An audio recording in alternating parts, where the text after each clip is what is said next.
Random Hour. As always, I'm your co-host Devin Moore, and I do not have Kyle with me here today. He had a family emergency, so it's just me. But however, I tricked somebody else coming on the show to fill in for him. So of course, my special guest today. Hi, I'm Steve Ekstrom. I write comic books for a living, and I work for Sumerian Comics as the senior editor. Okay, so we're gonna go ahead and dive in. So, Steven, if I heard correct when we first met, you used to be a journalist, correct? Yeah, I started out as a journalist in comics. Um, I started out by reviewing comic books. Basically, there are a lot of different avenues to getting into the industry, but you kind of have to take the initiative early on. So this was back in 2005, 2006, when MySpace was really big. I started reviewing books on my MySpace page. And I got picked up and started talking to a guy named Troy Brownfield, who invited me to participate on his pop culture site called Shotgun Reviews. And that I didn't know at the time was like a feeder site for Newsarama, which was a top 10 entertainment website back in the day. And I started writing for Best Shots in late December of 2006. Quickly progressed into article writing for the website. I did some I did a little pro bono work, spec work for them at MegaCon 2007 in Orlando. And the work I did was so good that they were like, we'd really like to start paying you. So it was kind of a nice little way to supplement my income and enter into the comic book industry so that I could learn how to business network and learn how to approach publishers and creatives professionally. Okay, that's pretty good. And my follow-up question to that is, what you kind of answered it, but how did you go from transitioning to being a journalist to a full-time comic book creator? How did that process go? Well, it took forever. I mean, I held a day job for the most part. Like at one point, I mean, I waited tables. I was in property management. I worked at Walmart for a little bit. I wouldn't wish that on anybody. No offense to Walmart employees. I feel for you. Um, I did a lot of different jobs, and I also languished. There's plenty of space and time where you're not doing the job you want to do, and you're trying to figure out how. I started by, while I was working as a journalist, making small print comics. My first comic was published in 2007, and then it was published again in print. That was first published digitally, and then it was published in print, and then it was printed like three times, and then it got published again digitally in color on another website. And then I published a second short story, and I participated in a competition in DC Comics for web comics called Zuda. And I took third in like July of 2009 with a little short comic called The Aries Imperative. And then for several years, I struggled.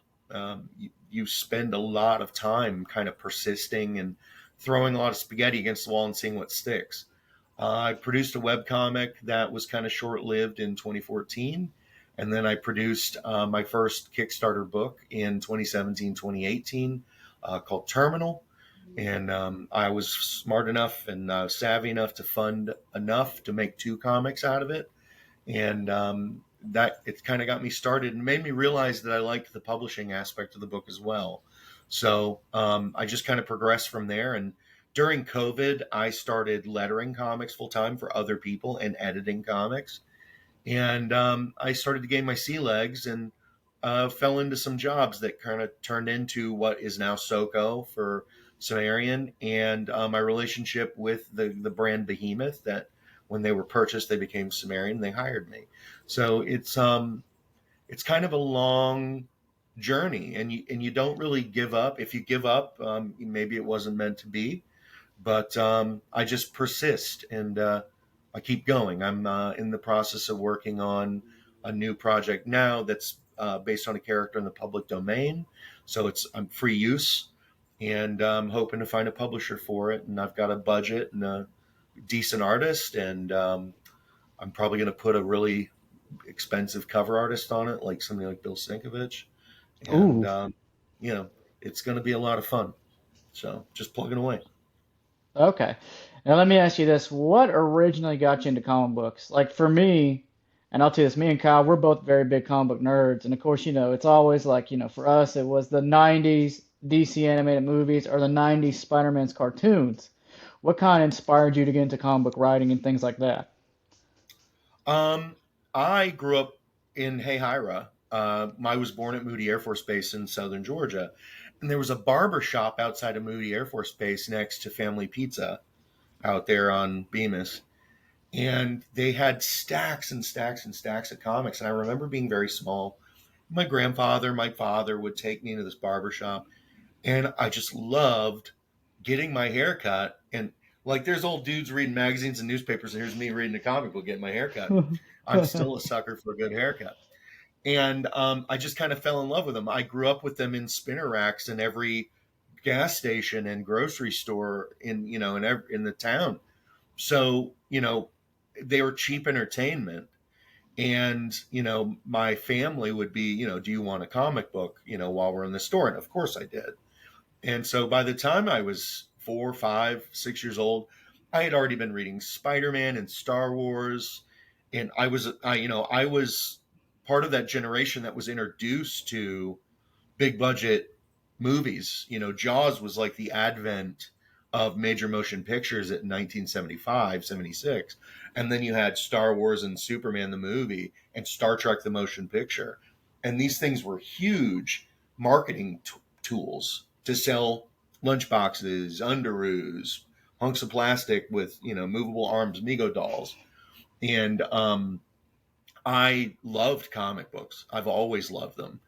And so I've had them in my hands since I was very small. It helped me learn how to read at a very young age. So when I started actually buying comics with like my allowance when I was like 7 or 8 years old, I was attracted to things that were marketable toys like Transformers and G.I. Joe. So like my first comic book I bought with my own money was like G.I. Joe number 37.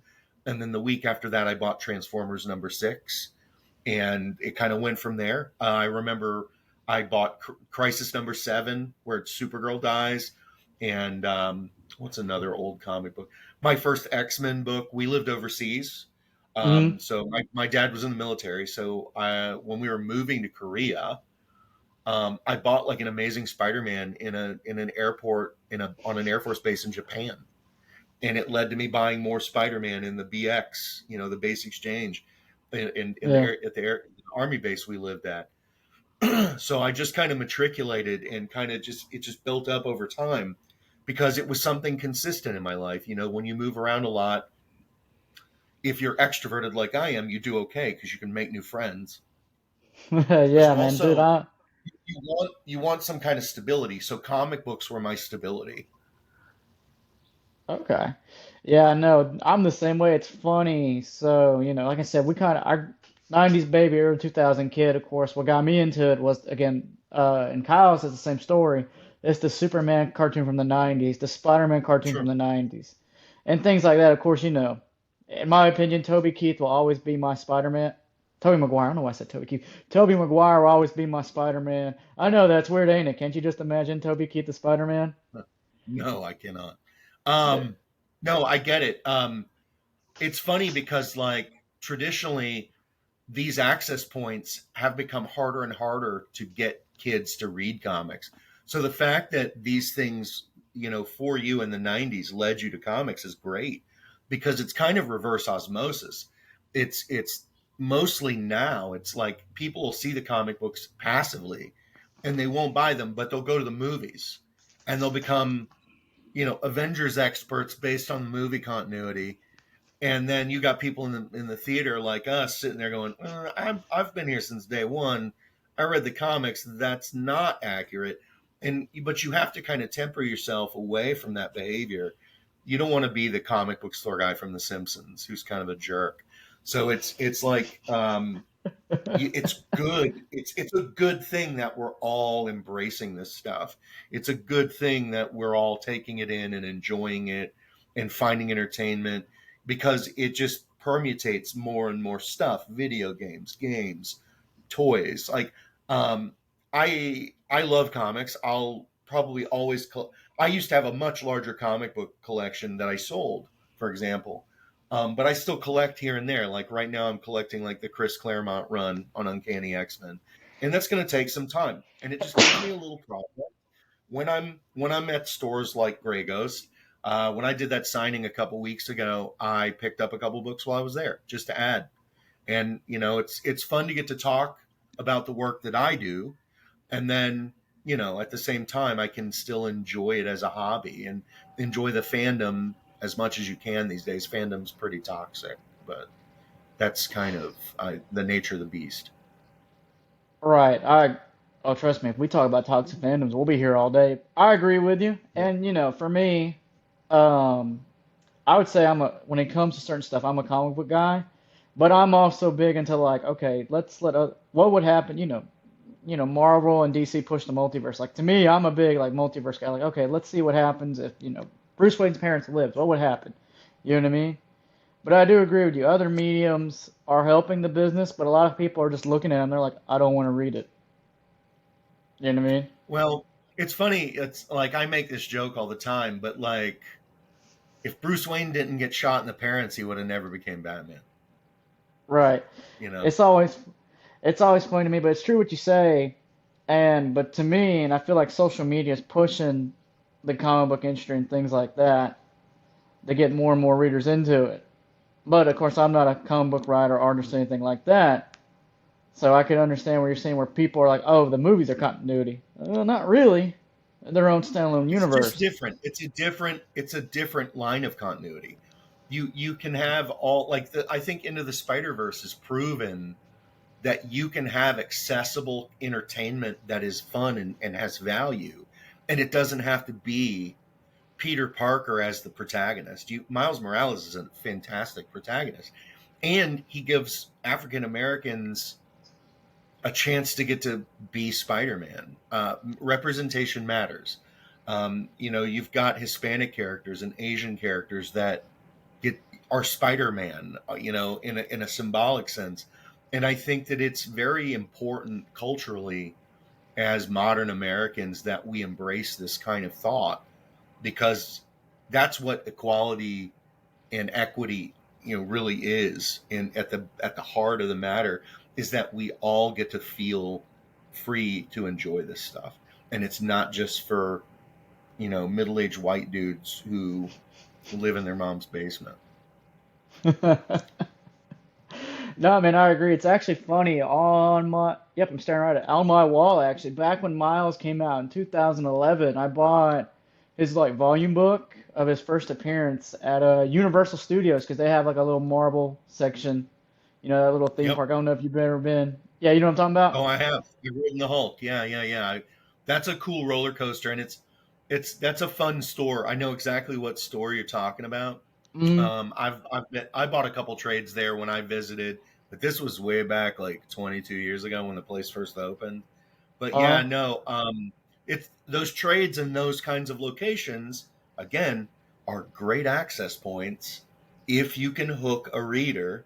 I would love to see the conversion statistics from like marketing from a marketing perspective, like how many kids go out of 100 go into that store and walk out with a trade paperback like that, like the Miles Morales, the first Spider-Man one like that, and actually stay and buy more comics. Like they go find a shop, they get a subscription, and they collect comic books. I know that number is it's kind of like a diminutive number. It's constantly shrinking, but mm, like I would love to see the conversion stats. There's almost, from what I understand, there is very little conversion from movies and video games to comic shops. Like there's always been talk like, why don't you put comic samples in movie theaters? Because the loss leading, just the damaged books and stuff that would occur from people just fondling them when they come in and they don't make a choice. They just kind of mess with the book and flip through it and then put it back. That stuff would just run amok and there would be no money made. So that's kind of why I think those avenues revert to things like, here's a free poster, here's a keychain, those kinds of things are much easier to produce and write off. So, as I don't know if you know this, but most comic book companies, the floppy books, the monthlies, are loss Mm. leaders. They're literally there to pay the power bill because the real money's made printing the trades and selling them in big box retail at like Amazon and Barnes and Noble, Books a Million, because you use the floppy money to pay the people to make them, to run your business, and then you write those off as like research and development. At least at bigger companies, you do.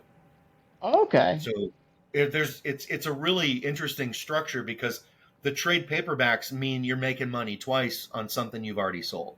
So it's kind of brilliant the way that works. And very rarely do trade paperbacks have like collectible value or anything like that, unless they're like super super popular, or like you get something, or like a hardcover slipcase thing that becomes collectible because it sells Mm. out. DC's got all those absolute books that are absolutely gorgeous, pun intended. Or like the artist edition books from IDW, those like giant books that actually Yeah, the put the art. giant. They're like the size of the paper. So those books are a lot of fun too. But they're high end collectibles. Excuse me. Okay. Speaking of comic books, so I got just since you just written your book, The Fog, which is a sequel to the movie. My question is, can you explain the comic book without spoiling anything for the listeners Sure, at home? sure. Yeah, it's my job to do that. Sumerian is the license holder for the fog. So that means that they pay a licensing company to have access to the fog. And then we have to pitch the book. So basically, the fog, the new fog book, my comic, is a traditional sequel to the 1980 cult classic movie. And it basically stars, there's a boy in the original movie, Andy Wayne, who him and his mother live in Antonio Bay, and it's basically a kind of continuation of that, but there's a new bigger evil presence than Captain Blake and his crew.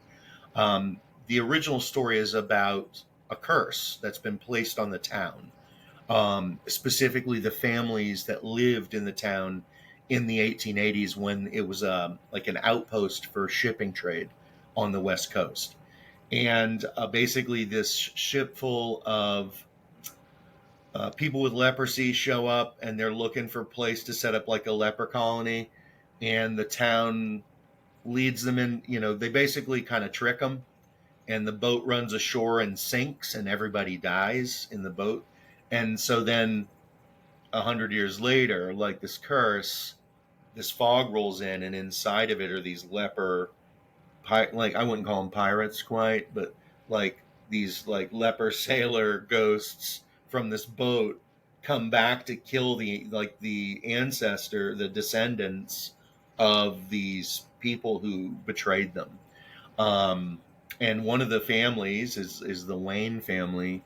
The mom is played by Adrienne Barbeau, who at the time was John Carpenter's wife when the movie was made, and her son finds like a piece of the boat on the shore, and it's kind of a weird. It's like a traditional ghost story.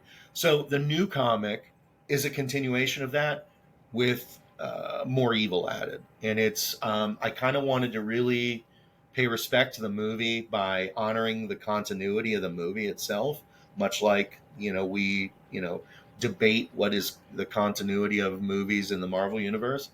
I respected the movie property. I took characters from the original movie and aged them, progressed them 40 years.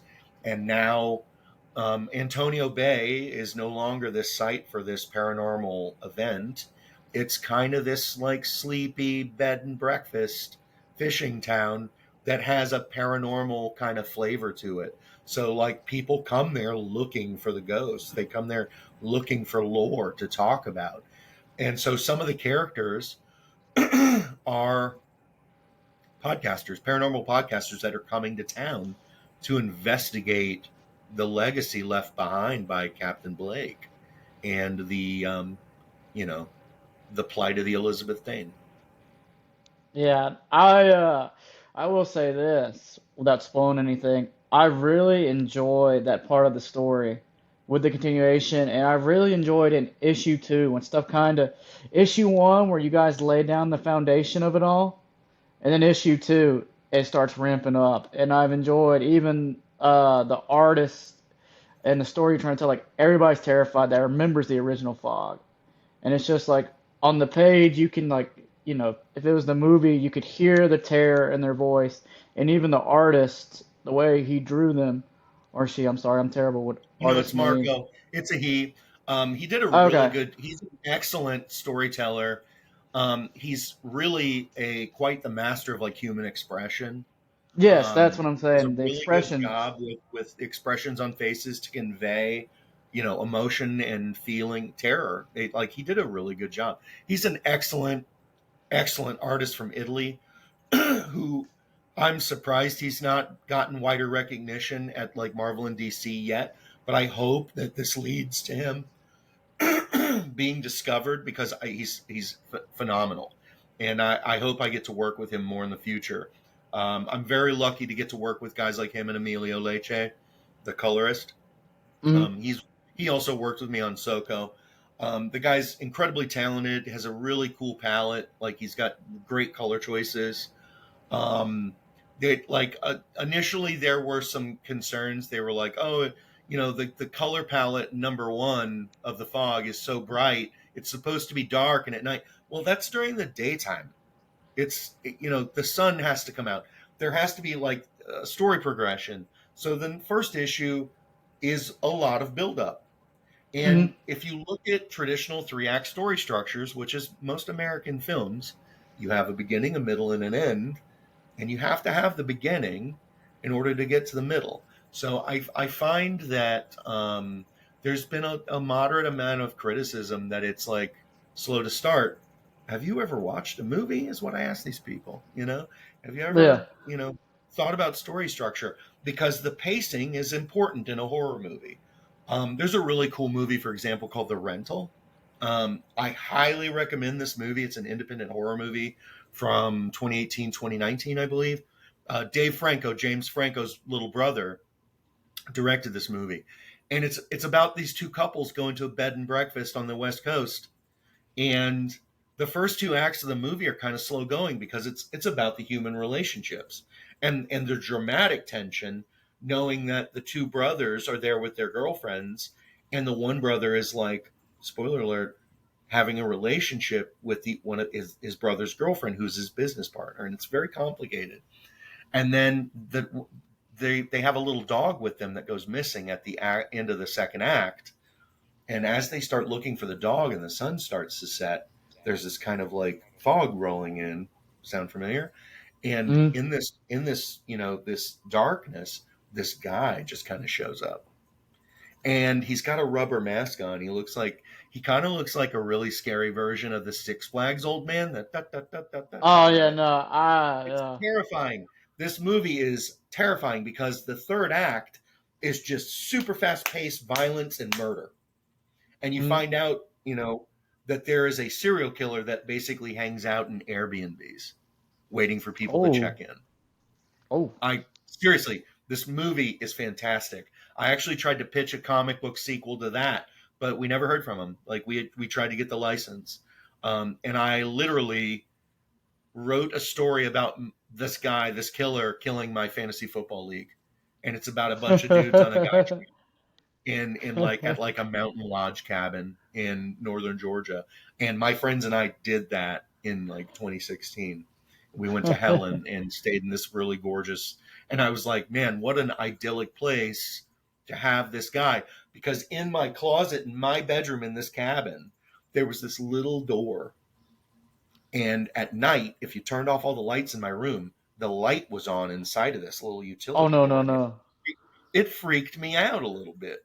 And I was just like, what's back there? It's locked. Why is the light on? Is there cameras in this house? Is what's going on in there? It was weird. And it just, when I saw that movie, it totally reminded me of those things. So I try to draw from that kind of stuff when I'm writing. So there's the evil presence in the fog, for example, from my comic, is actually based on some local lore from Lakeland about Mm, a family that found a kid in the middle of the woods, and he was like 3 years old and he couldn't speak, didn't know who he belonged to, no clothes on, just kid in the woods, 1880s in Lakeland. Like that's kind of the story. And I kind of borrowed that and put it into this project because I thought it was compelling. Yeah. I actually, you know what I really enjoyed about issue one in the, I'm not gonna open it up. In the back issue of issue number one of the Fog, you guys took the like the old 1880s paper and you written it out like a journal from 1880 Yeah, about yeah, finding the I made boys in the that. woods. That was Yeah, I pretty. wanted to do. Oh, go ahead. I'm sorry. Oh yeah, you're good. I actually really enjoyed it because I was like, ooh, that's pretty neat. Because all they did talk about was the journal and things like that. And as the reader, the last thing you're looking at is pages from that journal. Yeah, yeah. I because I was given a kind of a budget and like a page count, I wanted there to be supplemental material.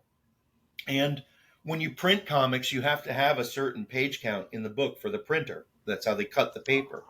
So I was like, there's Okay. going to be 2 free pages. Let me make supplemental material. Let me add enrichment content. So like number one had those journals from Loomis. Okay, so Mm. that in and of itself is a John Carpenter reference and an Alfred Hitchcock reference. Carpenter in Halloween names the therapist, the counselor guy that's the hero protagonist that chases Michael Myers, Sam Loomis. Sam Loomis is the name of the dude who is the kind of the only good man in Psycho, in Alfred Hitchcock's Psycho in 1963. So I named, Oh. as a meta reference, I named this woman Samantha Loomis as a reference, as homage to Carpenter and Hitchcock. So there's all kinds of little Easter eggy things that I embed all throughout it. Um, John Carpenter is a character in The Fog, in the actual movie. He is like the janitor for the church. And he comes up to Father Malone in the movie and he says, "Hey, do you need anything else? I'm about to head out." And he's Bennett, the like handyman. So I wrote Bennett into this comic so that we could properly pay respect to John Carpenter as a filmmaker and just as this huge, icon of horror and suspense and science fiction. So and, Okay. and then he's in well. I can't believe I didn't pick up on that because I went on last year. I went on a weird like Halloween kick watching all of them. I'm surprised I didn't pick up on that. That's pretty cool. Yeah, he's in The Fog. If you watch The Fog, which Hmm.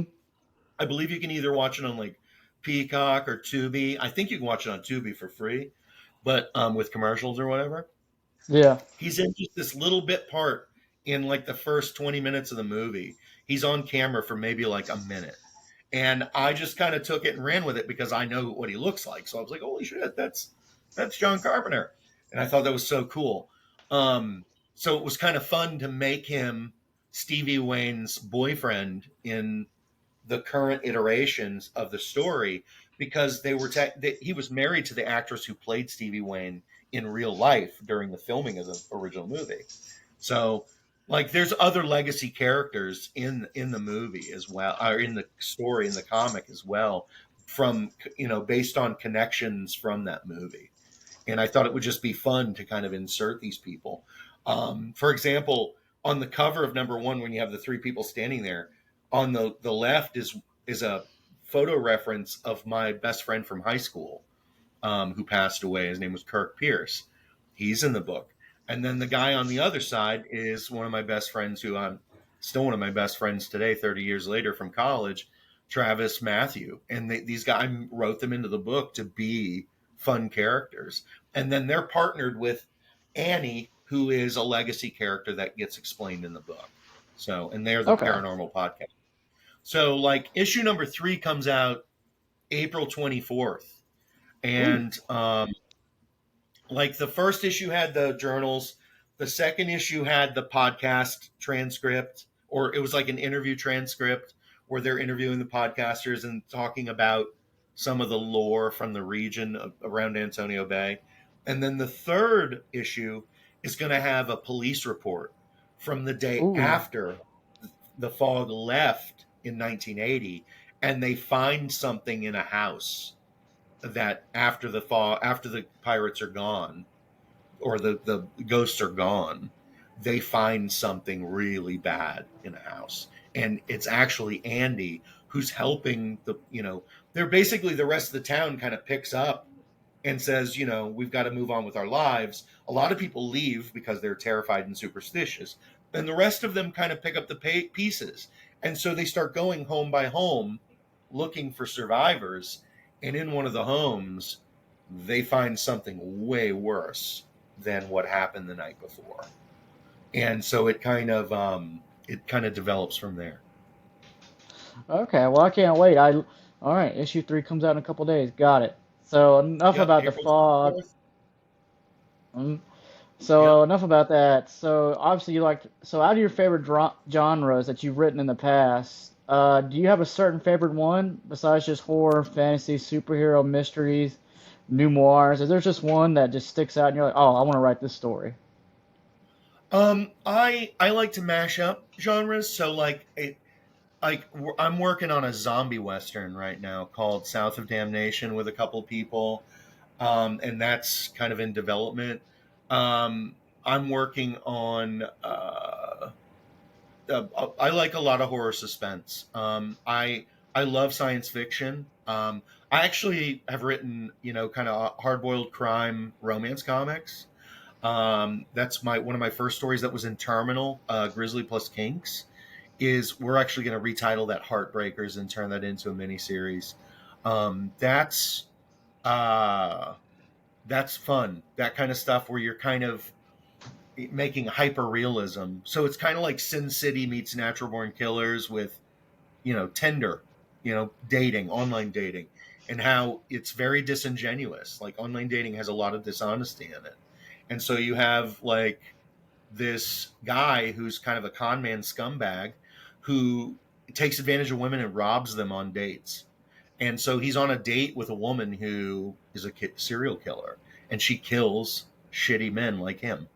And Ooh, so he doesn't know that he's about to get stabby stabbed after the date, but they wind up in this bar where these two rival gangs start shooting at each other. And he runs away because he's a cowardly piece of crap. And she gets angry and starts cutting dudes up.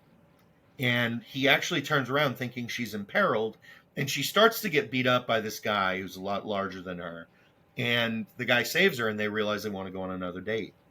Um, and it's just kind of a fun romance comic that's got a lot of violence in it. Like I said, it's Sin City, it's Natural Born Killers, it's Tender, it's modern dating, it's postmodern hyper realism, hyper violence, John Woo movies, guns, bullet casings everywhere.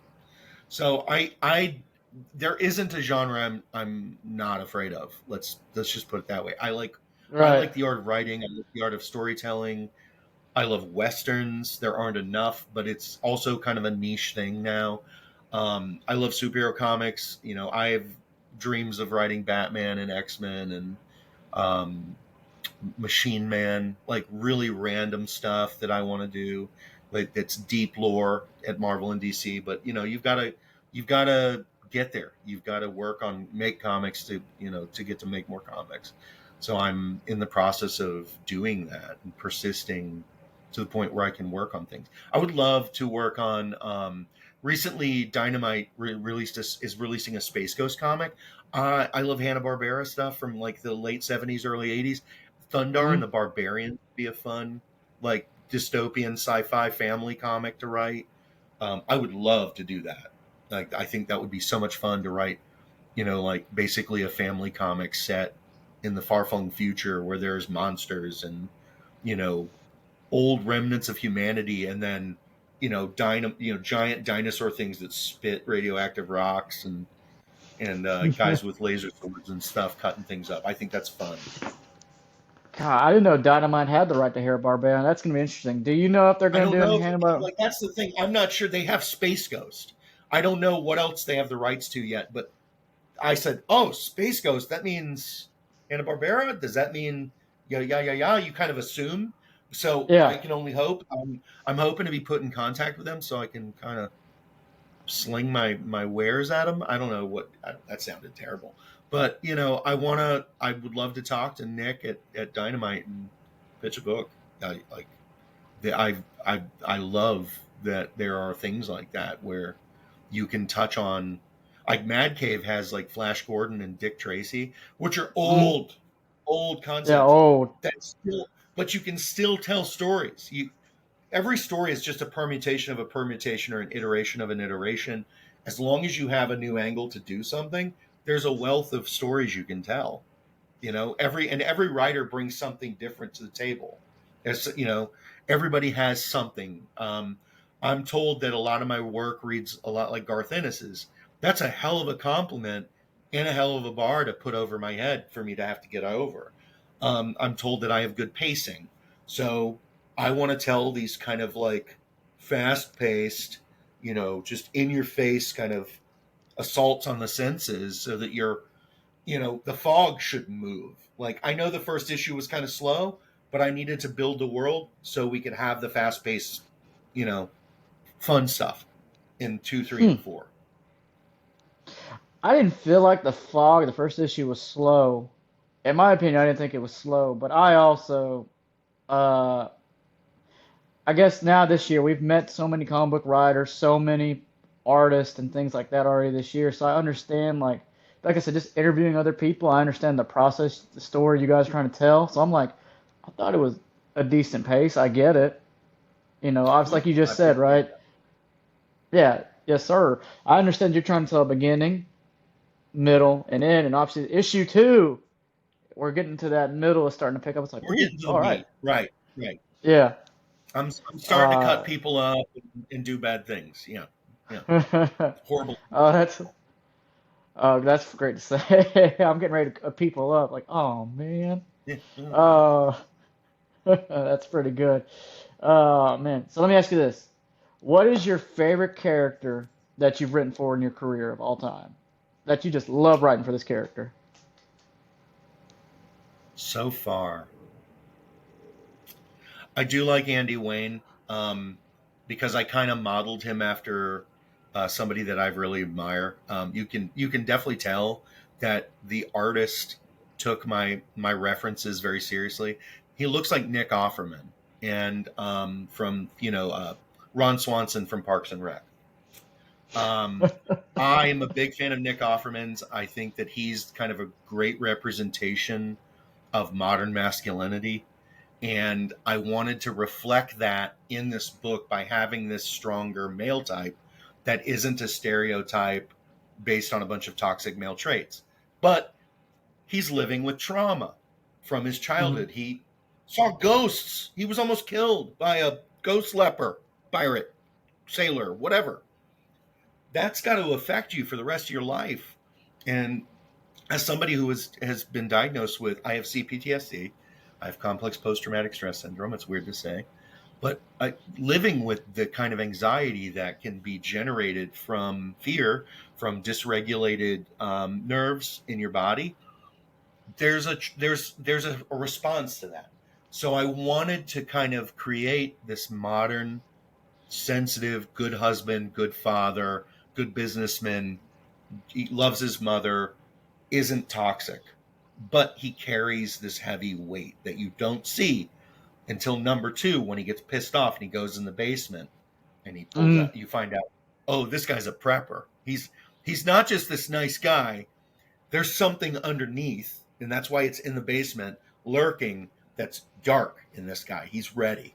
He's not just this nice guy. He's dangerous, and that's kind of like this nod to the protector that most people want from their husbands and their sons and their fathers, is they want this guy who shows up when trouble starts, and he shows up and he's ready to protect his family.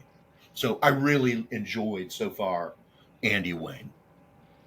Okay, it's pretty good. So all right, so now down to and this is something me and Kyle were interesting in being a comic book writer. Can you explain how the storyboarding process normally goes for an issue? Okay, well, storyboarding is more the art end of it, but I Okay. to like when you write a script for comics, it's if you write them well, because there are a lot of people that don't have a format and they just kind of throw things on a paper. There's a structure to it, and it very much reads kind of like a hybrid movie script. But when you read like teleplays and movie scripts and stuff, it's just largely chunks of dialogue with beats, like where people take breaths and they pause for dramatic emphasis, and there's very little description of what's going on in the background, because that's a whole different world in a movie, because you're still just watching people. With comics, I'm the cinematographer and I'm the scriptwriter. So I describe things for the artist to draw. And then the artist translates what I describe into larger elements that are basically story. Comic books are storyboards. So I will describe like a panel that's an establishing shot on a page. So you'll have, establishing shot of a house, and you'll have a little bit of dialogue overlaid, kind of like a voiceover in a movie, and it'll be people arguing about getting ready for school. And then the next panel will have two people talking, so you know that the people that were in the overlay are here. Cool thing about comics is that our brains are set up to do the legwork. So we transition from a picture of a house to two people talking. We understand that those people are in that house. The next panel shows the guy hugging his wife. They obviously are romantically or involved, or they're family, something. They're showing affection. You understand that because your brain puts two and two together. A good example is when you show rising action and falling action in a comic. So you have a detective reaching in his jacket. You know what that means? He's saying, Mm. "Hey, we're about to come in." And then the next panel is him kicking the door in. So between those two things, your mind says, okay, he leaned back and kicked the door in. That's the rising action and the falling action. That's all comic books are, is constantly doing this, up and down, up and down, up and down. But when you tell a story, it's on a triangle. So you go up and down, Hmm. up and down, up and down, up and down. So you get to the point of the climax of the story. And then at that climax, you have this big event that kind of determines the outcome. And then you have this kind of drop off where you have like a resolution that's called a denouement.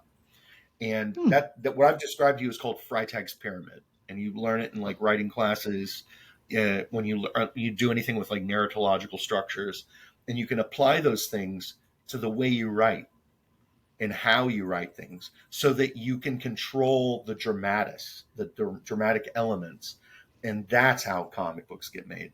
And I basically, because every comic book page is a little story, a one-page story that makes you go left to right from the top of the page to the bottom of the right and turn it.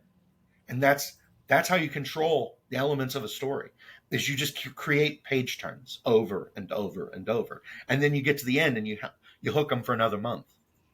And that's Hmm. that's that's comic books. That's actually pretty cool. Wow. You just opened up my brain to a whole new view, and I was like, I makes Yeah, sense. look at the next time you read a comic book, look at the structure of your eye movement from left to right. Look at the way that the balloons travel, because if they're done properly, you just zigzag down the page, because that's the way they're supposed to, because our eyes read left to right culturally. That's why when you look at manga, I think it reads the other way, Yeah, it's the because other way. the way that you read the characters and their language is the opposite direction. All of this stuff is set up mechanically so that our brains operate within it easily. And if you don't do that properly, it arrests you and it makes the reading experience that much harder. Huh. Wow. That was pretty good. I'm gonna have to. I'm gonna end up picking a book later. Start picking it apart. Well, thank you. That's actually. Yeah. Wow. That was pretty food for thought here. All right, moving on to my next question. So, you do the convention circuit a lot and things like that. Do you have any crazy convention stories you'd like to share on here? If you Um, have any? huh, Not, I can't really. The one that's worth sharing, I don't share on, like, I'm not going to do that and record it. But I got really intoxicated with a very big comic book creator, and it was a mess. But it was a lot of fun. Um, I've had Noted. lots of great stories. I've had lots of great stories. I've been going to comic. I went to comic. I've been to San Diego Comic Con 11 times. My dad lives in San Diego, so it's like I have kind of access. But I haven't been in many years because of COVID. I've had lots of great times in at MegaCon in Orlando. My first comic was published and released at MegaCon in 2007 or 2008. It was published, it was printed in 2008, and it was like the best feeling to hold your own comic book for the first time, and to be recognized as a journalist in the internet, and in the industry, and to be recognized as a creator. My first show where I was sitting on the other side of the table signing autographs didn't even happen until 2018. Where I was, oh, that was a big show. Like I've been to littler shows, but like I Mm-hmm. was at MegaCon Tampa in 2018 in September of that year. And it was so cool to get to be on panels and talk about my experiences and be with other professionals and feel like a peer. I There's countless stories. This year, I've already done, I think, 12 autograph signings. I've done the my next. I'll be doing a show in June in Tampa. Tampa, it's like a 1 day show. Tampa Toy and Comic. I want to say it's like the first weekend in June on a Saturday, and I'm probably going to be doing a signing the Friday night before that at Coliseum of Comics in Tampa. I'm trying to set that up right now. Um, and then I'm doing a show in Chattanooga, Tennessee. In At the end of October, I'll be doing a show there, and then I'll be doing a show in like Central Florida, like another 1 day show Mm-hmm. in right before Thanksgiving in outside of Orlando, and it's just like a Sunday 1 day kind of fun little vendor show where they'll have a couple people like me who make comics, and I'll be selling copies of the Fog and Soko and Terminal and whatever else I have out at the time, and you just kind of work from show to show. Right now I'm trying to get into Heroes Con. I got offered to table at Dragon Con, but I'm probably not going to be able to go. It's just I'm moving at the same time as the show, and it's a lot of heavy lifting when you're trying to move a household from South Florida to Southern Georgia, and then that same weekend drive to Atlanta and work and get a hotel. It gets expensive. Yeah. Yeah. Oh, I know. We're originally, both of us are from the west side of Atlanta, touching that Alabama line, kind of speak. Dude, I know. Trust me, even when I go up to visit, me and my wife, when we go to visit our family and friends, we know that drive's brutal. And and you said you're in South Florida? I'm close to Miami. Whew. Oh, yeah. No, I don't blame you. Yeah, would it be a cool experience? Yeah, I don't blame you. That drive's brutal. Yeah, it's 6 hours to Georgia, or like right at 6 hours to Yeah. Valdosta, and then it's almost 4 hours to Atlanta. And I typically stay with my best friend and his wife. When I go up there, they have an RV that I can stay in when I'm at their house, and I can kind of come and go and not disturb their house and their kids and their my buddy's mother-in-law and stuff. So I'll stay with them. And but it's when you're at a show, you kind of want to be where the action is. You want to be in the hotel so you can network and find work opportunities and meet new people that you can work with. And it's that gets expensive, especially with major Hmm. shows now and hyperinflation. Somebody just released images of the hotels surrounding San Diego Convention Center. They're $1,200 a night now, and it used to be about $300-400 a night. But now you've got to spend 5 grand to stay in a hotel to go to Comic Con if you're a professional, if you want to be close and within walking distance of work. So good luck with that. What? Yeah, that's a Yeah. lot. That's a lot of money, and you're talking about people who you know have to sing for their supper to make comics. So the people that I mean, granted, there are people that work for companies that get to go on the company tip, and it's a write off and yada yada yada. But the standard indie guy that's just trying to make it, you know, it's it's it's Yeah. it's a slog, and it's you've got to persist, and it gets harder and harder every year. I think as the economy kind of escalates. Okay. Well, let me ask you this next question. Usually, so running joke. in our show, especially with, people like you, bands, comic book artists that are always on the road since you travel to conventions and things like that.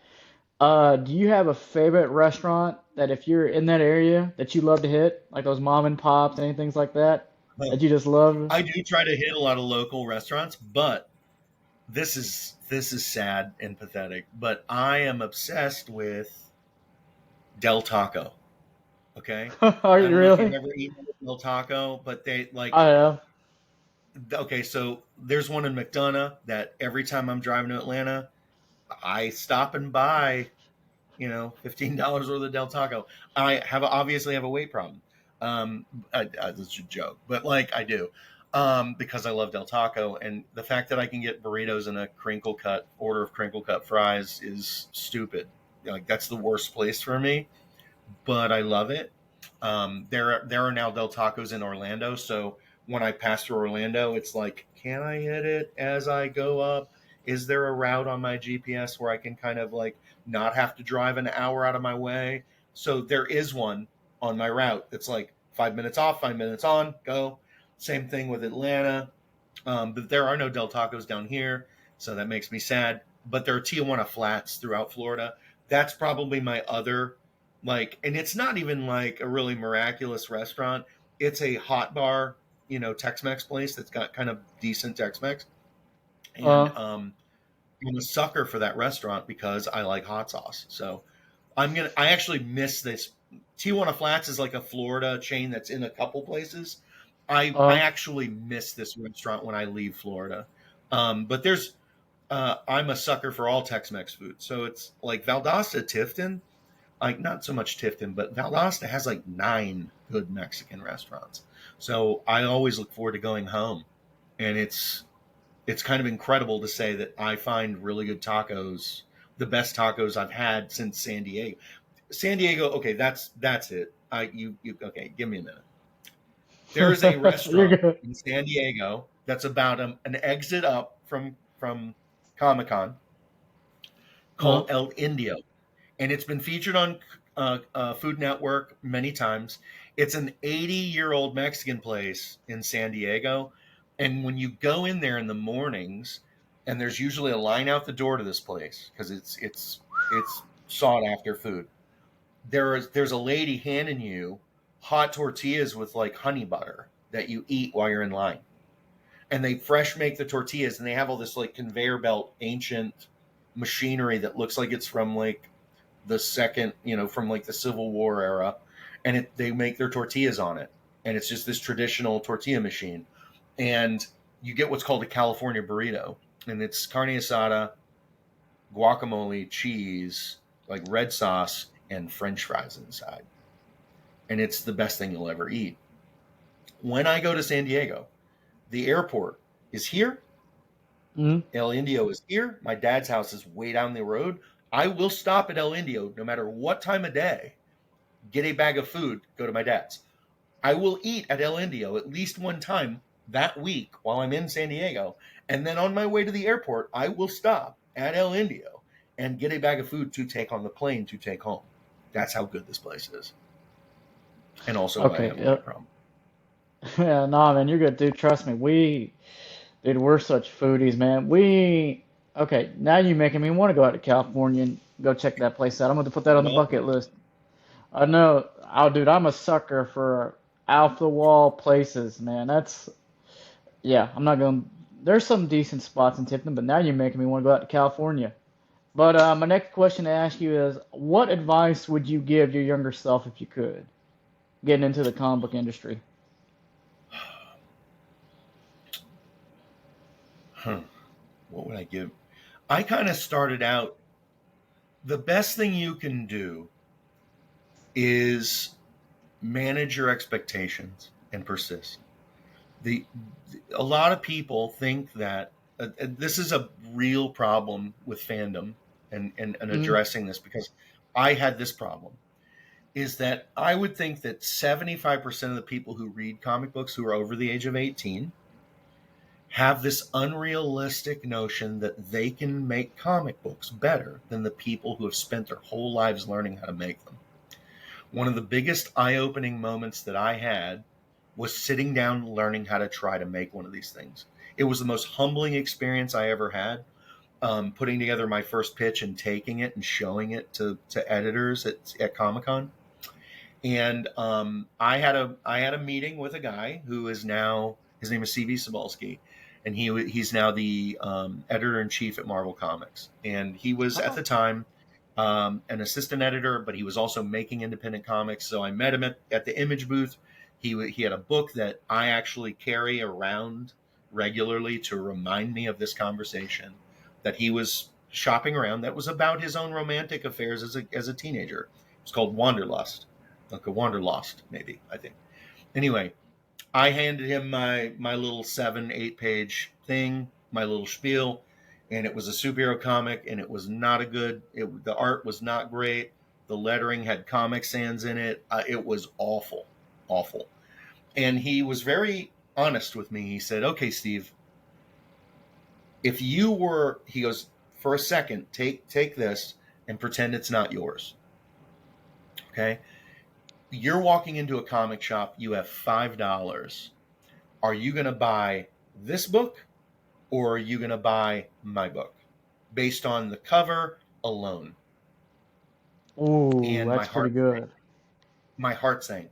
And he goes, "You have to put forth the best work that you possibly can, because the comic books that are in stores are professionally made, and they have a certain level of quality to them, and they look a certain way, and that's going to make retailers purchase them. That makes Marvel and DC produce them a certain way. They have to look the best they can. They have to look like they can compete in a market where two companies own 90% of the market share." Mm-hmm. Okay. And it was the hardest lesson I had to learn, but it was the first lesson I learned. So I was very lucky to have this moment with this guy who is now in charge of the biggest comic book company in the United States. He's in charge of their line. He manages the line. That's big. Okay, that guy is feeding me pearls. So you have to take that stuff seriously. So everything that I make, at least I hope, has a doggedly professional looking quality to it, because that's one of the major parts of this. But again, like before I was a journalist, when I was just having an opinion about things, before I even had an English degree that allowed me to have educated opinions about these things, I still was like, this is the story I would tell.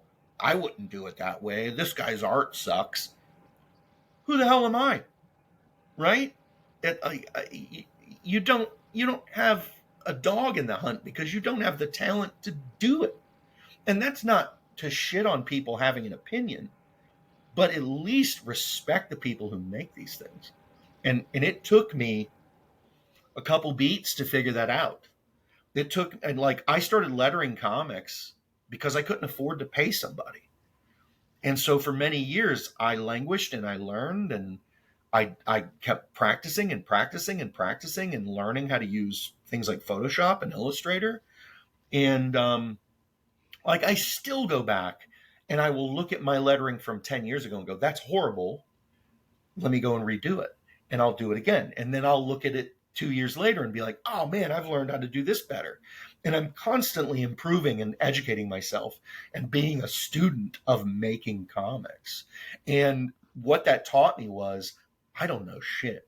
And I'm constantly learning new shit. So I need to respect this process. And that, I think, is the biggest thing you can tell somebody, is to respect the people who make these things, respect the process, and your subjective opinion equals this in the grand scheme of things. The only thing that Mm-hmm. matters is your wallet. And if you like something, you buy it. If you don't like it, you don't. That's how it should be. Like, and I know that's like a grandiose notion, because a large portion of comic book readers do what's called obligatory spending, where they'll buy an issue of something, like, you know, random guy number 7 kind of Yeah. sucked. They're hoping random guy number 8 gets better, so they keep buying it. Uh, I agree with you on that notion. But for me personally, I can't think of a series that I've gotten into. There was one series. I feel like it was anyway, there was one time actually at the Grey Ghost in Tifton, Georgia. I picked up something. I don't remember what it was. I read the first issue and I was like, no, I'm good. I actually feel like I gave it to one of my students. I'm like, hey, happy birthday. Coach Dad, love you. Happy birthday, take it. And his face, he's Sure. like, thanks, coach. I was like, yeah, man, love it. But that you makes sense. That makes sense. I'm like, I never just in the back of my mind where you're speaking, I was like, dude, that makes sense. Because of course, the first Yeah. thing you're gonna see is the cover. Well, we the another unfortunate part of today's culture is that we kind of live behind a screen. So many people, they don't respect other people anymore. They don't There's no nuance in conversations because they're on Facebook and Instagram kind of reading things and having they don't have to face people with their opinions so they can be rude. They give themselves permission to be cruel, to be rude, to say things that they wouldn't say to somebody in person. And it's reflectant in fandoms like Star Wars, super toxic. Marvel stuff, super toxic. DC, the Snyder Cut people, Jesus Christ, give it a rest. The guy made a bad movie, okay? And these people like went out of their way to like pipe bomb reviews of things because they were butthurt that something didn't do well. Give it a rest. Get a new hobby. Grow up. You know, I agree with you. there's a Saturday Night Live sketch. There's a very old Saturday Night Live sketch from the late '80s with William Shatner in it, and he's at a Star Trek convention, and he goes, Uh-huh. "Any of you dudes even kissed a girl?" And they just all go, "It's very funny. I highly recommend it." But it's kind of that, like, get out of your house, stop having these opinions where you've got this grandiose notion that you can write Spider-Man better than Dan Slott, or you can, you know, tell a better Flash story than Mark Waid, because it's probably likely you can't. And it's not about snobbery or intellectual elitism. It's literally about these people work hard to do this. And they've trained themselves. This is just like playing an instrument. It's just like playing a sport. You have to do it every day. I, my this is not our full-time job as content creators. I coach for a living, and Sure. I agree with you, man. Everybody lives in a screen. I can't tell you how many times in my career they're like, "You should be fired." Are you signing my paycheck? No. All right, bye. Right. All right, dude. I agree with you with people being rude. I'm like, okay. So that parallel, I like that parallel. I was like, yeah, I feel that. People are people, and they're gonna social media makes them place their opinion on, Right. your artwork, It's our everywhere. season. Yeah, and you kind of hit the There's nail on the coffin. Subjectivity and objectivity are two things that most people don't understand. To have an objective opinion about something where you're weighing elements, good and bad, you're talking about strengths, you're talking about weaknesses, that's one thing. And that also takes your opinion and elevates it. When you just kind of go, that's stupid, that sucks, and you can't tell me why it sucks, I don't want to hear that. Nobody wants to hear that. Go away. Right. Yeah. Oh man, you had me laugh. You just had me think of the SNL. I've seen that SNL stitch once, and the fandom. God, you had me laughing. You had the gears turning because I'm over here like, oh man, as coaches, we face criticism every day. There was a guy at a convention who approached an artist, Uh, and I don't want to name names, but the guy's kind of a polarizing talent. He's a huge talent who created a monolithic character that's like, one of the fan favorite characters of modern comics and the movies. And this kid comes up to him, and his friend is filming it, and he hands the guy the How to Draw Comics the Marvel Way book. And he's like, "Do you want me to sign this? I didn't do anything with this book." He goes, "No, I want to give that to you as a gift to teach you how to draw." no, stop. Yes, this happened in like 2008, 2009. If you want to, it may still be on YouTube. It's called The Man in the Yellow Hat. Okay. Okay. I'm gonna have to look that up If later. somebody did that to me, they'd be going to the dentist.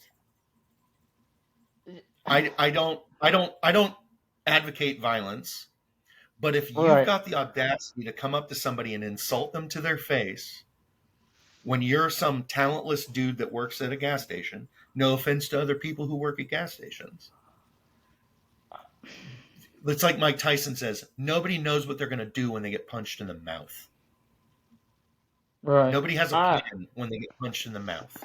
And it's one of those things where we have to start, there have to be consequences. There has to be recourse for people who are cruel and rude again. And, there's only so much policing you can do on Facebook. There's only so much reporting and basically, internet tattling, whatever. But when you go to these shows and you physically harass somebody, mentally harass somebody, you're not the good guy. The man in the yellow hat is not a good guy. He's the villain. And, there has to be recourse. But, right. that kind of shaming is so unnecessary. And it's highly subjective. It has no value whatsoever. Okay. Well, that pretty much and well, Steve, that's pretty much all the questions I've got for you.